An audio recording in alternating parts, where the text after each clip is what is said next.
ചിന്നക്കനാലിൽ അനധികൃതമായി നിർമ്മിച്ച കെട്ടിടങ്ങൾക്ക് ലൈസൻസ് നൽകിയതിൽ ഇടപെട്ട ഹൈക്കോടതി. പഞ്ചായത്ത് സെക്രട്ടറി ചൊവ്വാഴ്ച കോടതിയിൽ നേരിട്ട് ഹാജരാകണം. ജില്ലാ കളക്ടറോട് റിപ്പോർട്ട് നൽകാൻ നിർദ്ദേശം.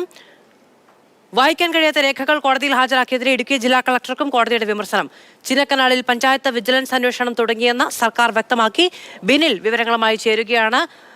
ബിനിൽ, ഈ കയ്യേറ്റത്തിന്റെ സ്വഭാവം എന്താണ്? കോടതിയുടെ നിർദ്ദേശം എന്തൊക്കെ?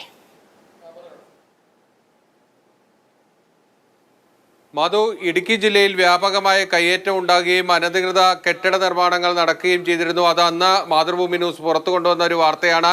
അതിന് പിന്നാലെ ഹൈക്കോടതി ഇടപെടുകയും കോടതി ആ കെട്ടിടങ്ങൾക്കെല്ലാം സ്റ്റോപ്പ് മെമ്മോ നൽകുകയും ചെയ്തിരുന്നു. അത്തരത്തിൽ ഈ ഏതാണ്ട് 57ഓളം കെട്ടിടങ്ങളാണ് ഇടുക്കി ജില്ലയിൽ അനധികൃതമായി നിർമ്മാണത്തിൽ ഉണ്ടായിരുന്നതായി അന്ന് തന്നെ ഹൈക്കോടതി കണ്ടെത്തിയത്. അത്തരത്തിലുള്ള കെട്ടിടങ്ങൾക്കുൾപ്പെടെ ചിന്നക്കനാൽ ഗ്രാമപഞ്ചായത്ത് അനധികൃതമായി ലൈസൻസ് അനുവദിച്ചു എന്നതാണ് പ്രധാനപ്പെട്ട പരാതി. ആ വാർത്തയും ഇടുക്കിയിൽ നിന്ന് നമ്മൾ നൽകിയതാണ്. അതിലാണ് ഇന്ന് ഹൈക്കോടതിയുടെ വളരെ പ്രധാനപ്പെട്ട ഒരു ഇടപെടൽ ഉണ്ടായിരിക്കുന്നത്.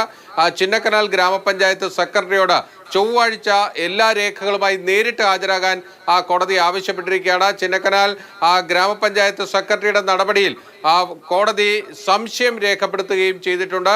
അതുകൊണ്ട് തന്നെ വളരെ വിശദമായ വാദം ചൊവ്വാഴ്ച നടക്കുമെന്ന കാര്യം തീർച്ചയാണ്. ഇതിൽ ഒതുങ്ങിയില്ല. ഇടുക്കി ജില്ലാ കളക്ടറോട് ഇടുക്കി മേഖലയിലുള്ള അനധികൃത കെട്ടിടങ്ങൾ അതിന് ഇത്തരത്തിൽ നിയമവിരുദ്ധമായി പിന്നീട് ലൈസൻസുകൾ അനുവദിച്ചിട്ടുണ്ടെങ്കിൽ അതെല്ലാ രേഖകളും പരിശോധിച്ച് വിശദമായ ഒരു റിപ്പോർട്ട് തന്നെ ഹാജരാക്കാനും കോടതി ആവശ്യപ്പെട്ടിട്ടുണ്ട്. ഇന്ന് കോടതിയിൽ സർക്കാരിന് കൈമാറിയ ഒരു രേഖയിൽ ജില്ലാ ഭരണകൂടം നൽകിയ ഒരു രേഖ വായിക്കാൻ കഴിയാത്ത രേഖയായിരുന്നു. അതുകൊണ്ട് തന്നെ ഇത്തരത്തിലുള്ള രേഖകൾ കോടതിയിൽ ഹാജരാക്കുന്നതിനെതിരെ ഇടുക്കി ജില്ലാ കളക്ടർക്ക് വിമർശനവും കോടതിയുടെ ഭാഗത്ത് നിന്ന് വന്നിട്ടുണ്ട്. ചിന്നക്കനാലിലെ കെട്ടിടങ്ങൾക്ക് ലൈസൻസ് നൽകിയത്, അതായത് ടൂറിസം ആവശ്യത്തിന് ഉപയോഗിക്കുന്നതിന് വേണ്ടിയാണ് ലൈസൻസ് അനുവദിച്ചത്. അതിൽ ഇപ്പോൾ LSTD, അതായത് തദ്ദേശ ഭരണ വകുപ്പിന് കീഴിലുള്ള പ്രത്യേക വിജിലൻസ് വിഭാഗമുണ്ട്. അവർ പരിശോധന തുടങ്ങിയതായും സർക്കാർ കോടതിയെ അറിയിച്ചിട്ടുണ്ട്. എന്തായാലും ചിന്നക്കനാൽ ഗ്രാമപഞ്ചായത്ത് സെക്രട്ടറി മധുസൂദനന്റെ നടപടികളിൽ കടുത്ത വിമർശനമാണ് കോടതിയുടെ ഭാഗത്തു നിന്ന് വന്നത്.